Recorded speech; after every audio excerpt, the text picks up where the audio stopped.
Une résolution du Conseil de sécurité de l'ONU sur Gaza a été adoptée. Mais de quoi il s'agit? Je vous résume ça en quelques minutes. Pour le comprendre, il faut savoir d'où il vient. Cette résolution, ce plan créé, vient du gouvernement américain. Puis il fait suite aux rencontres et discussions qui ont eu lieu entre Israël, les États-Unis, l'autorité palestinienne et Gaza pour la mise en place du cessez-le-feu qui a eu lieu le 10 octobre dernier. Ça avait été un cessez-le-feu fragile qui est encore en ce moment en place, mais qui n'a pas été respecté quelquefois par autant Israël que le Hamas. Néanmoins, les représentants américains ont réussi à trouver un plan qui semblait convenir à l'ensemble des membres du Conseil de sécurité de l'ONU, parce que 13 des membres ont voté en faveur et 2 se sont abstenus, étant la Russie et la Chine. Mais qu'est-ce que ce plan contient exactement? Je vous le dis tout de suite. Premièrement, il propose la formation et la mise en place d'une force de stabilisation internationale qui sera chargée de s'occuper des frontières avec la coopération d'Israël puis de l'Égypte, de la démilitarisation et désarmement de Gaza et de ses groupes non étatiques, de la protection des civils et de la formation d'une police palestinienne.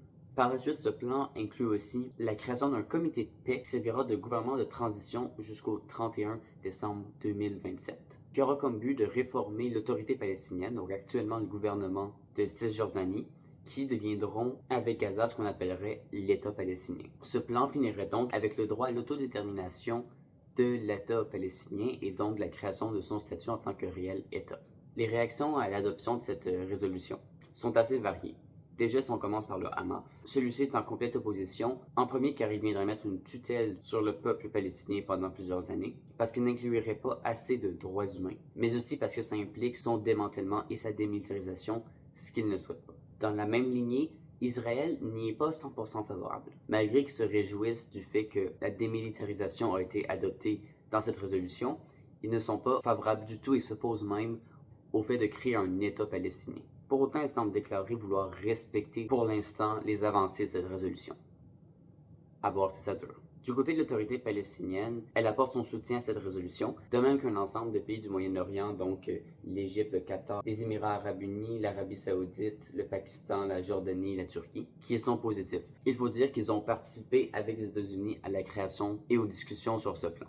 Maintenant, que devons-nous penser de ce plan? Honnêtement, c'est difficile à dire. Malgré qu'il a des objectifs clairs à long terme, aucune personne n'est désignée pour remplir ces tâches. Par exemple, les forces internationales ne sont pas nommées et personne n'est directement mis comme responsable pour faire ce travail. On pourrait penser que les casques bleus pourraient prendre ce rôle, mais aucune déclaration n'a été faite à ce sujet. Il faut savoir aussi que l'administration américaine a énormément coupé dans son financement pour l'ONU et entre autres pour les casques bleus, ce qui pourrait limiter la possibilité de l'envoi d'une force spécifique à l'ONU. On pourrait penser que ce seraient des militaires d'armée volontaires qui iraient s'impliquer. Ensuite, il faut aussi se dire que ce gouvernement transitoire serait techniquement sous la gouvernance de Donald Trump, ce qui sera apporté à attention parce que les États-Unis, comme on a pu le voir dans les derniers mois, peuvent être facilement imprévisibles. Ensuite, malgré que les résolutions du Conseil de sécurité de l'ONU sont normalement contraignantes, donc obligent l'ensemble des pays faisant partie de l'ONU à les respecter, cela ne veut pas dire que l'ensemble des pays concernés va le faire. Par exemple, Israël ne fait aucune promesse de respecter à 100% et semble continuer à faire des menaces contre l'autorité palestinienne.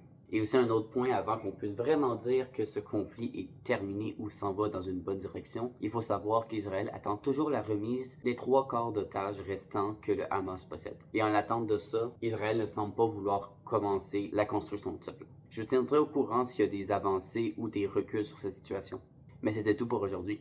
C'était Loïc Corriveau avec Logique. À bientôt.